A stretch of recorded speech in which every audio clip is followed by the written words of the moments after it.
Python is a programming language that is very popular. So there are many programming languages in the world, but Python is popular, probably the most popular. So when you're talking about the popular programming languages, you're talking about Python, JavaScript, Java, Ruby, a number of them. Python is leading, and Python is leading because of a number of factors. Programming languages traditionally were difficult to learn because they had lots of codes, syntax, rules, and all of that.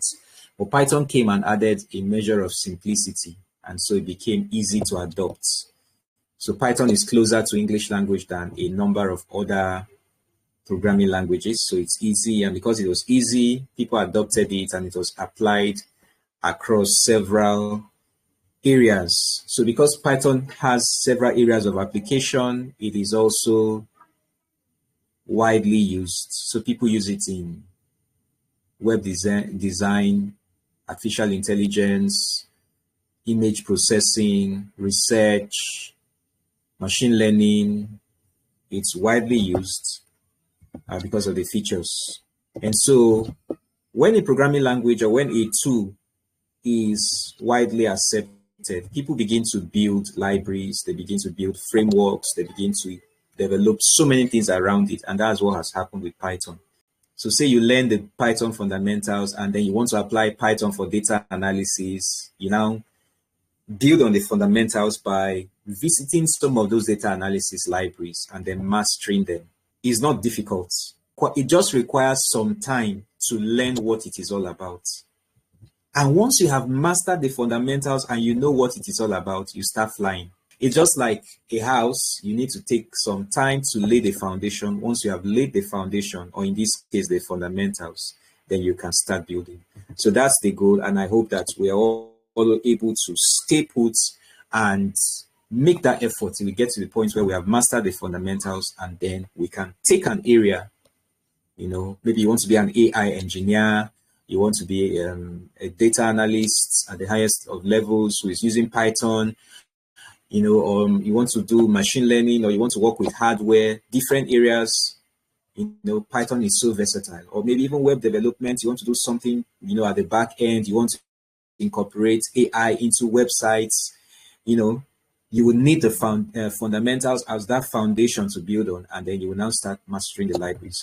So when it comes to the fundamentals, let me just go over some of the things. You need to learn the foundations, and the foundations has to do with syntax and comments, variables and types.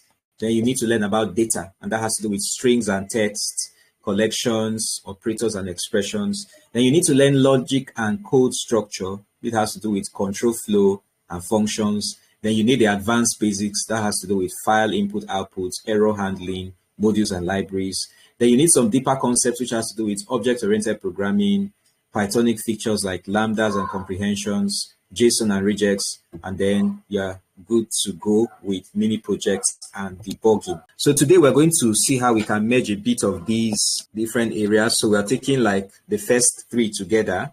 So altogether they're like 6. So I want to take like the first 3 together and see how we can build on it.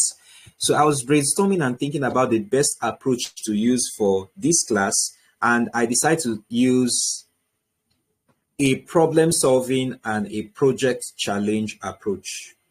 So we're going to begin to assume that we are in like a software development firm and we have a project, and then we now see how we can walk around learning Python using that project idea.